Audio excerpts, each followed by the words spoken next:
Hi, boys and girls.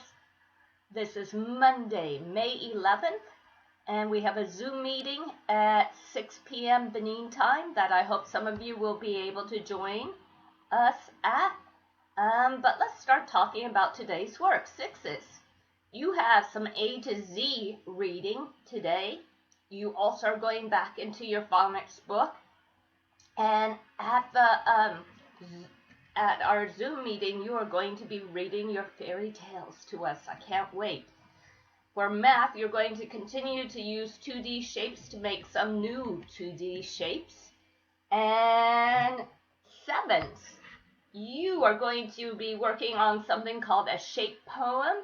It's sometimes also called a concrete poem. You will be practicing your memorized poem for our Zoom meetings later in the week.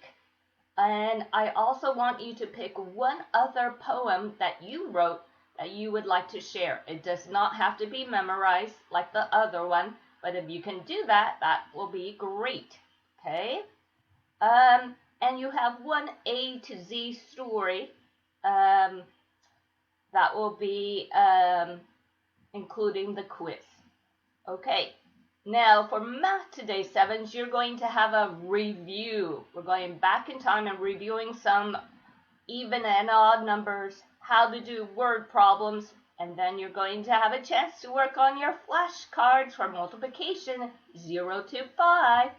So have a great morning of learning, and I'll see you at Zoom. Take care. Bye.